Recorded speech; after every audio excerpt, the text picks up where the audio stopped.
आज Rajasthan equestrian association की executive committee की जूम मीटिंग हुई और इमरजेंसी में ये मीटिंग बुलाई गई थी। उसमें ख़ास तौर से हमारे 3 मुद्दे थे जिसके बारे में काफ़ी महीनों से, मैं तो कहूँगा 1-2 साल से भी बातें चल रही थी, पर हमने कोई कड़ा डिसीजन नहीं लिया। और कड़ा डिसीजन नहीं लेने की वजह से जो लोग इन्वॉल्व हैं या जो क्लब इन्वॉल्व हैं वो इसका फ़ायदा उठाते रहे। मैं आपके सामने तीनों बातें हमारे जितने भी डिस्ट्रिक्ट एसोसिएशंस हैं उनके लिए रख रहा हूं और इसको फेसबुक पे भी डाल रहा हूं ताकि सबको इसकी सूचना मिल जाए। आज जो हमारे फैसले हुए उसमें सबसे बड़ा मुद्दा तो यही था कि सागर इक्विस्टेरियन स्पोर्ट्स एकेडमी जो है वो हमारे जयपुर डिस्ट्रिक्ट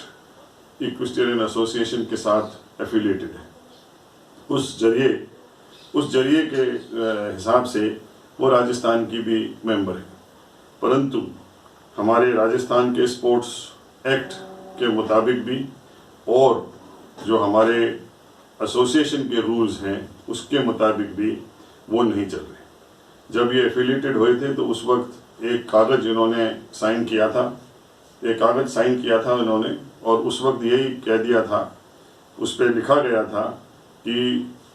हम हर रूल को फॉलो करेंगे और जो भी रूल होगा उसको हम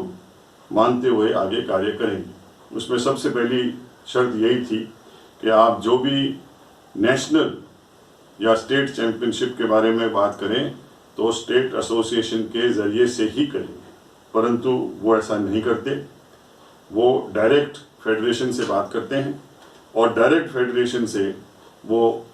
चैंपियनशिप नेशनल की लेके अपने सागर एकेडमी में करते हैं। पिछली बार भी जब 40 किलोमीटर की वहाँ रेस हुई मैं मौजूद था। मैंने राजस्थान की टीम के लड़कों को इजाज़त भी दी, उनकी एंट्री भी करी, उनको खिलाया भी, परंतु उन्होंने राजस्थान के खिलाड़ियों की इतनी चिंता नहीं करी जितने की अपने सागर के एकेडमी के लड़कों को जिताने में करी। उसमें कई गलत काम हुए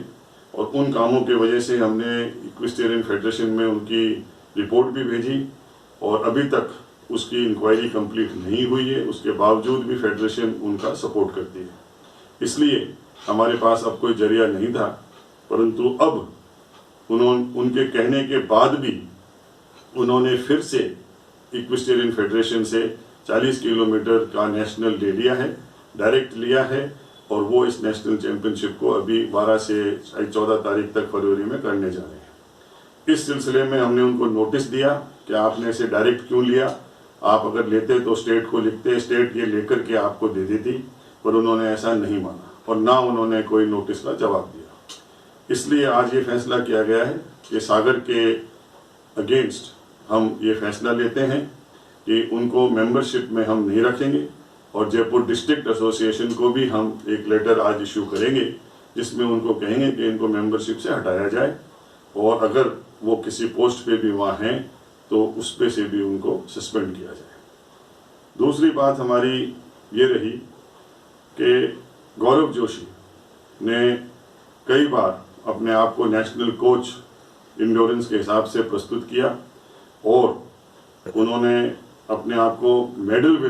कई बार मेडल विनर इंड्योरेंस के लिए अपने आप को बताया और सागर ने इस बात का पब्लिसिटी भी करी। ये भी हम समझते हैं कि गलत है क्योंकि वो नेशनल कोच ऑथराइज्ड नहीं है और ना ही उन्हें बहुत सारे मेडल जीते हैं, और अगर जीते भी हैं तो हमने उनसे भी रिक्वेस्ट करी थी और सागर से भी रिक्वेस्ट करी थी कि हमें उनके मेडल्स का पूरा डिटेल और सर्टिफिकेट भेजा जाए, परंतु उन्होंने नहीं भेजा। साथ ही उन्होंने जो पिछली बार सागर में जो चैंपियनशिप हुई वहाँ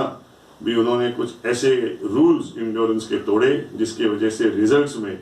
बहुत गलतियाँ हुई और आज तक उसकी इंक्वायरी हमारे हिसाब से कंप्लीट नहीं हुई है। इसलिए उनको भी हम राजस्थान इक्विस्टेरियन एसोसिएशन से सस्पेंड करते हैं। तीसरी बात जयदीप सिंह राठौड़ की है जो बहुत पहले अजमेर डिस्ट्रिक्ट के सेक्रेटरी हुआ करते थे। अब उन्होंने भी कई दिन वहाँ एसोसिएशन चलाने के बाद वहाँ कई पैसों को लेकर के बहुत से कुछ कांड हुए जिसकी वजह से वो अंडरग्राउंड चले गए, मौजूद नहीं थे, गायब थे, और अब एकदम से प्रकट हुए हैं और उन्होंने भीलवाड़ा में लोगों को बेवकूफ़ बना करके, लोगों को अपना फेडरेशन का मेडल की बात करते हुए, पार्टिसिपेशन की बात करते हुए, फेडरेशन का ब्लेजर पहनते हुए उन्होंने वहाँ एक शो ऑर्गेनाइज किया और वहाँ भी उन्होंने बहुत सी ऐसी चीज़ें गड़बड़ करी जिसकी वजह से अजमेर के जो लोग जिनसे इन्होंने पैसा लिया था वो वहाँ पहुँचे और पुलिस में इसकी इंक्वायरी भी हुई, रिपोर्टें भी हुई, ऐसा मैंने सुना है और काफ़ी कुछ प्रेस में भी कुछ हुआ। इसलिए उनको भी हम राजस्थान इक्विस्टेरियन से टोटली सस्पेंड करते हैं। आगे के लिए वो भी किसी भी डिस्ट्रिक्ट एसोसिएशन में या राजस्थान में हिस्सा नहीं ले सकते। चौथी महत्वपूर्ण बात, जो आखिरी बात है, वो भी मैं आपके सामने क्लियर कर दूं। सभी राजस्थान के खिलाड़ियों के लिए और जो इक्विस्टेरियन में घुड़सवारी में इच्छा रखते हैं उनके लिए, देखिए, कोई भी खेल हो, कोई भी नेशनल चैंपियनशिप हो, स्टेट चैंपियनशिप हो, उसका ये एक कानून है कि स्टेट चैंपियनशिप जहाँ होगी उसमें ही लड़के पार्टिसिपेट करेंगे और वहाँ से ही जो बेस्ट टीम होगी वो चुनी जाएगी और वो ही टीम राजस्थान का प्रतिनिधि नेशनल चैंपियनशिप में करेगी। ऐसा ही रूल सभी खेलों में है। जबकि हमारे क्लब कल्चर में हम देख रहे हैं कि ये लोग क्लबों से डायरेक्ट नेशनल में खिलाड़ियों को भेजते हैं, जिससे कि जो सर्टिफिकेट उनको मिलता है उसमें ना तो राजस्थान का नाम होता है, ना वो राजस्थान का प्रतिनिधि करते हैं और ना वो स्टेट चैंपियनशिप खेल करके चुने गए हैं।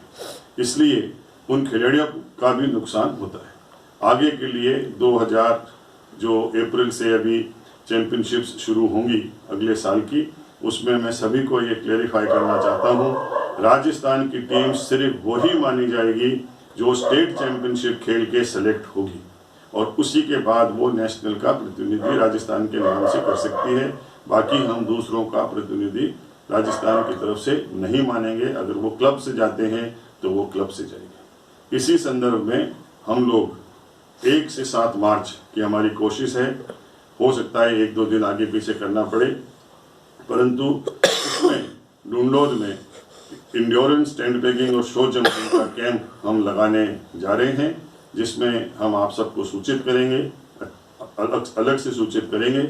और वो जो टीमें यहाँ कोचिंग लेगी उसके बाद हम इंड्योरेंस से स्टेट चैंपियनशिप शुरू करेंगे और हर खेल की चैंपियनशिप स्टेट की करते हुए आगे के साल के लिए टीमों का सिलेक्शन करेंगे।